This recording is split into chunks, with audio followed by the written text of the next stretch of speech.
प्रमेय 9।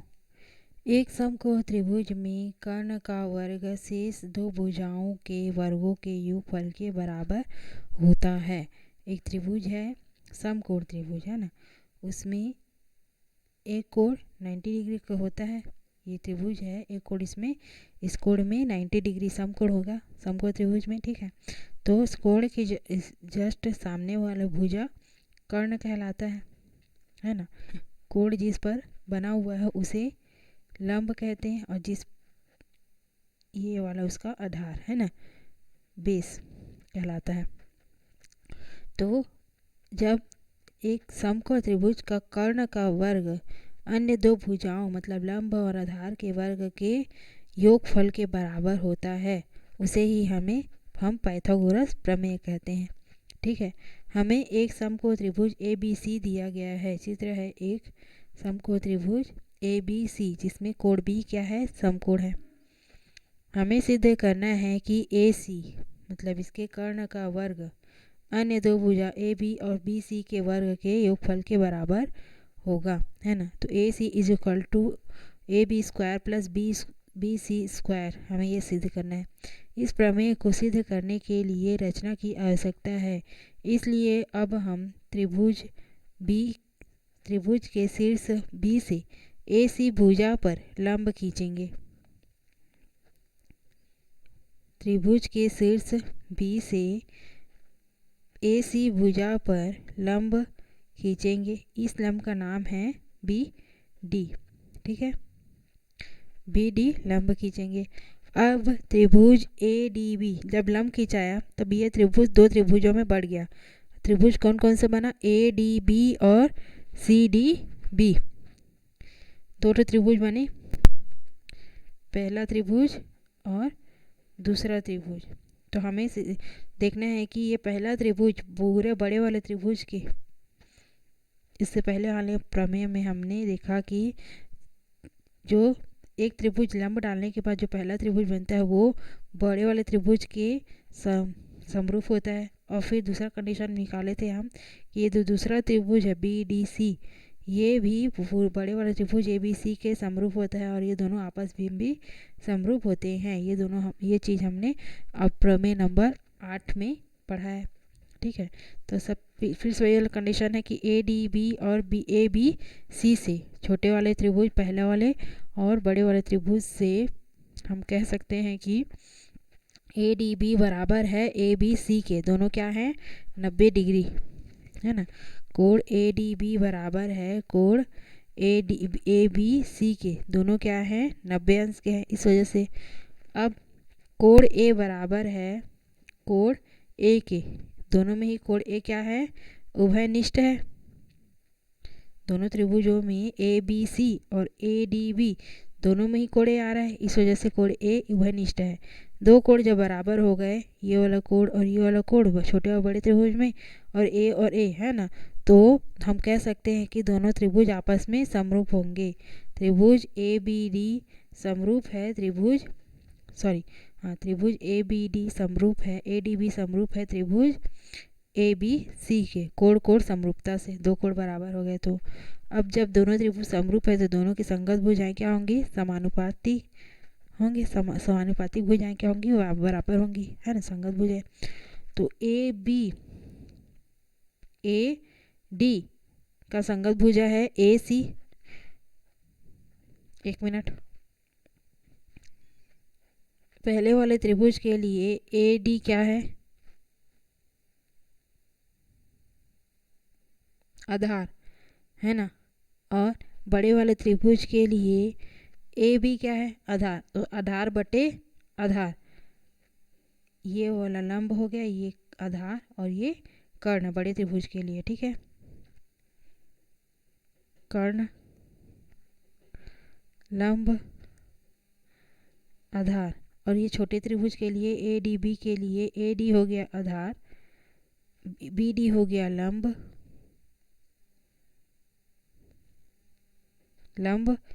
और AB हो गया कर्ण बड़े वाले त्रिभुज के, छोटे वाले त्रिभुज के लिए ना। तो आधार बटे आधार मतलब कि AD बटे AB, ठीक है, और कर्ण बटे कर्ण है ना। तो ए सी बटे बड़े वाले त्रिभुज का छोटे वाले त्रिभुज का अनुपात हम ऊपर में ले रहे हैं अंश में, तो तो छोटे वाले त्रिभुज का ही अनुपात लेंगे, है ना। तो आधार छोटे वाले त्रिभुज में, पहले वाले त्रिभुज में, फर्स्ट त्रिभुज में आधार है ए डी और बड़े वाले त्रिभुज में आधार है ए बी। तो ए डी बटे ए बी बराबर होगा, ए डी बटे ए बी बराबर होगा कर्ण बटे कर्ण। तो छोटे वाले त्रिभुज के लिए कर्ण कौन सा है, ए बी, बटे बड़े वाले त्रिभुज के लिए कर्ण होगा ए सी। तो ए बी बटे ए सी समानुपातिक भुजाएं। अगर इसको हम सॉल्व करें तो त्रिया गुणा करने पे A D into A C is equal to क्या आया, ए बी स्क्वायर। इसको मान लेते हैं समीकरण 1, ठीक है। समीकरण 1। अब इसी प्रकार से हमें पता है कि त्रिभुज ए बी डी सी और त्रिभुज ए बी सी भी आपस में समरूप होंगे। बी डी सी और ए बी सी क्यों समरूप होंगे, दोनों में कोण डी और ये दोनों समकोण हैं। कोण बी और बी डी बी सी बराबर है कोण बी डी सी के। सी डी बी, एक मिनट, ए बी सी बराबर है कोण ए बी सी बराबर है कोण बी डी सी के। क्यों बराबर है, क्योंकि दोनों क्या है 90 डिग्री, है ना। और इस बार कोण सी कॉमन आ रहा है ना दोनों में, बी डी सी और ए बी सी। तो कोण सी बराबर है कोण सी के, अतः दोनों त्रिभुज आपस में समरूप होंगे। त्रिभुज ए बी सी समरूप होगा त्रिभुज बी डी सी के।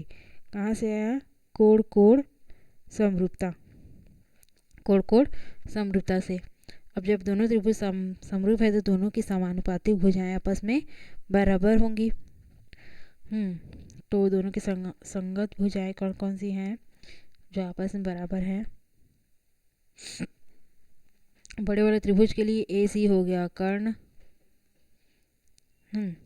ए सी हो गया कर्ण, और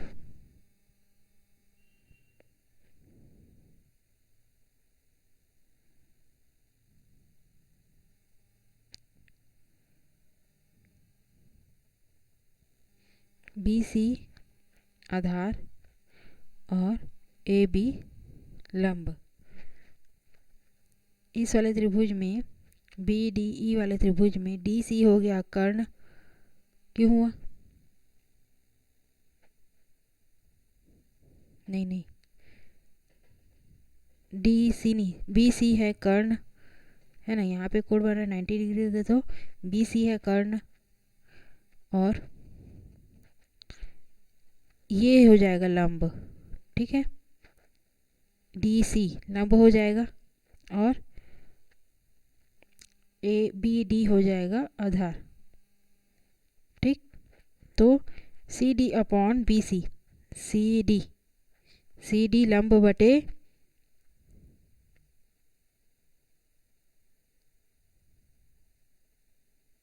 लंब,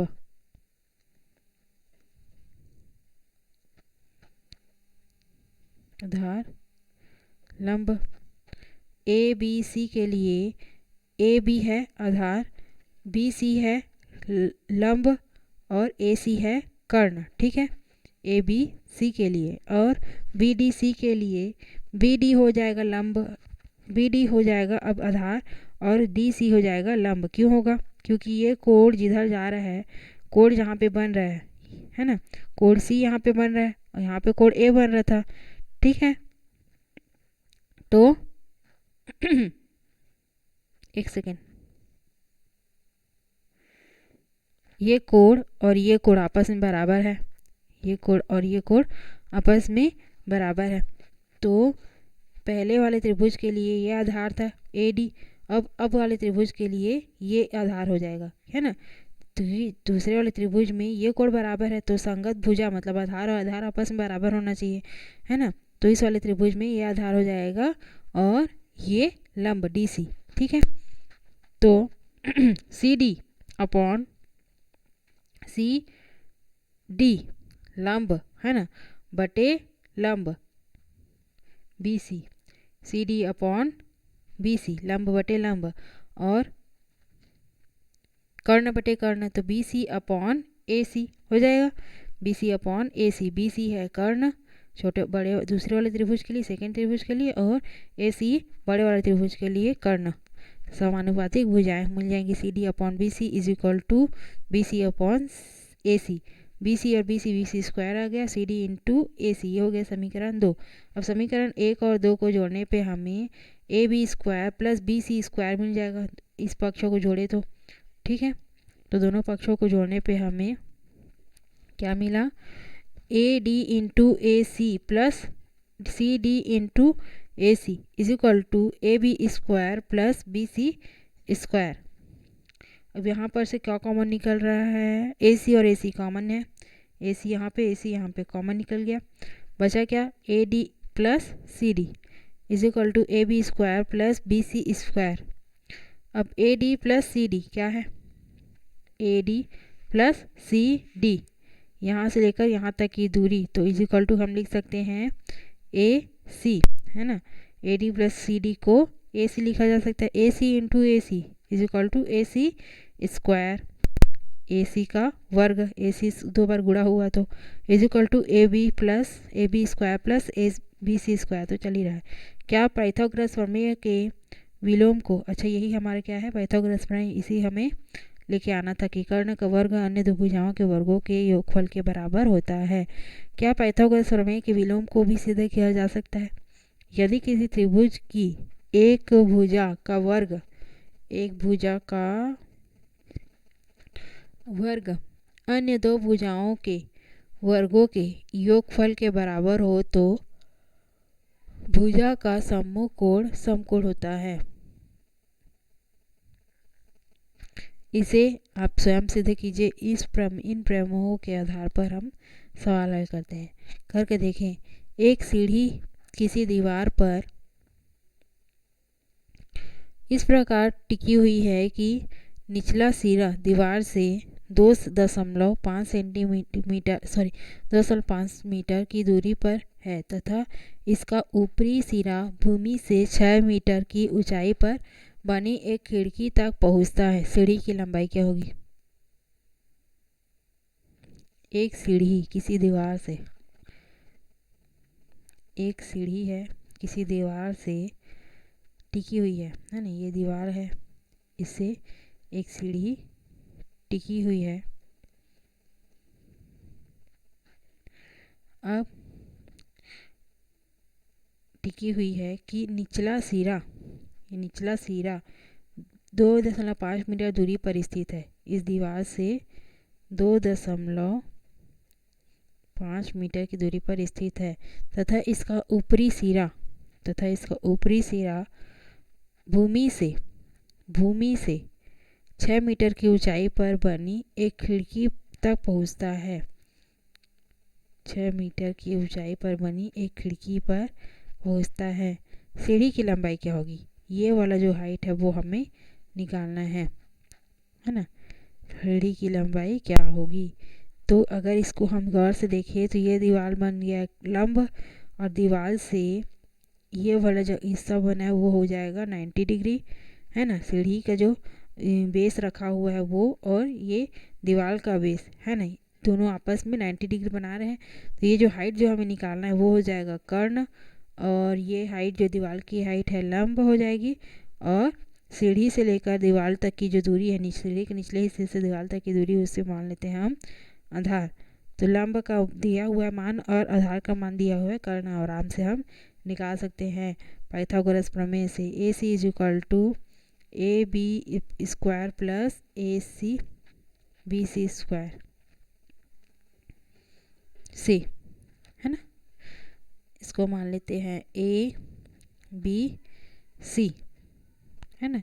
तो ए सी का स्क्वायर चाहिए, मतलब एच स्क्वायर चाहिए।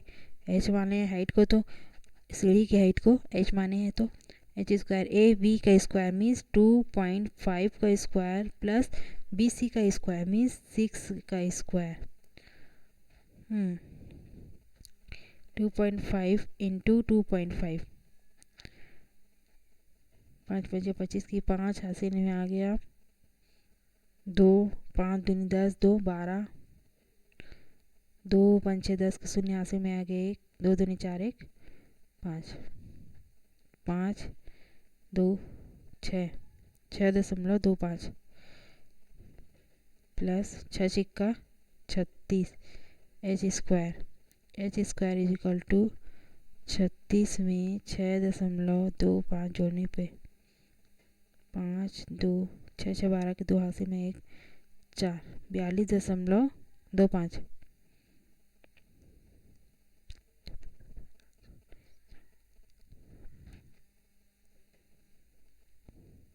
अब एच स्क्वायर इस तरफ आएगा तो रूट लगेगा 42.25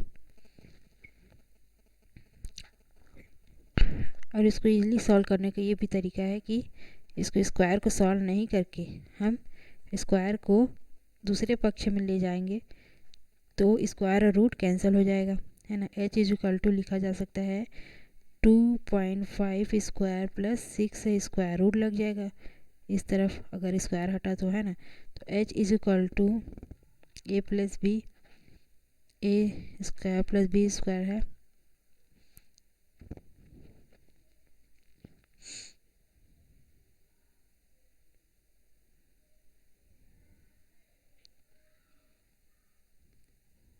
ए प्लस बी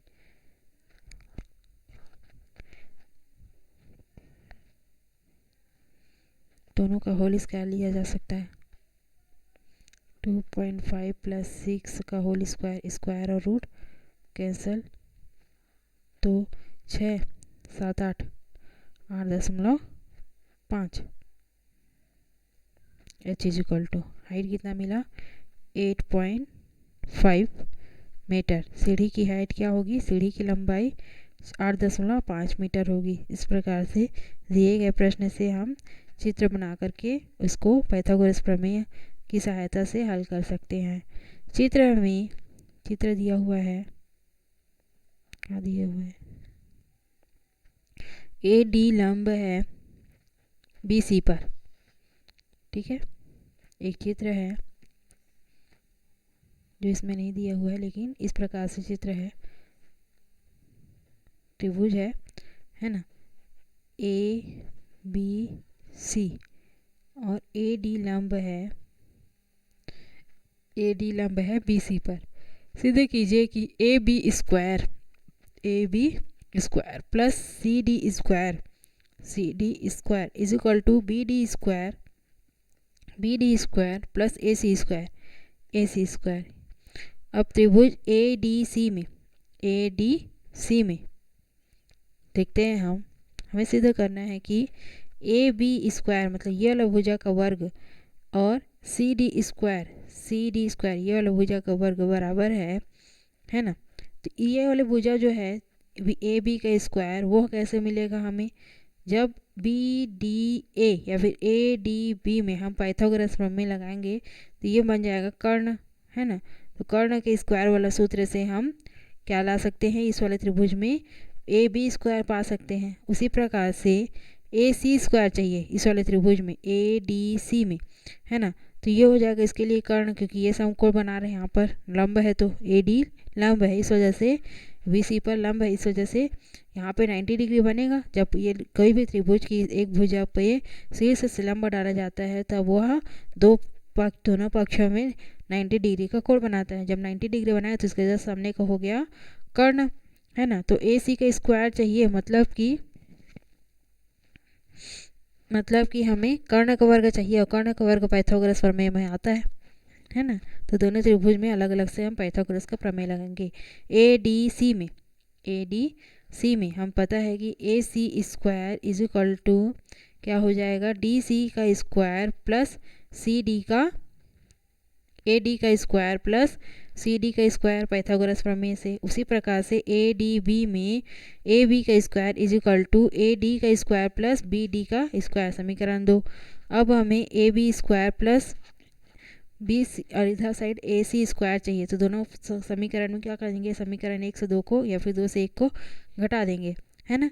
तो 2 से 1 को घटाए तो A B square minus A C square. अब ए सी स्क्वायर इस तरफ चला जाएगा बाहर बराबर के, तो हमें ये इस तरफ में दूसरे पक्ष में प्लस के रूप में मिलेगा, इस वजह से दोनों समीकरण को आपस में घटा दिए। A D square plus B D square minus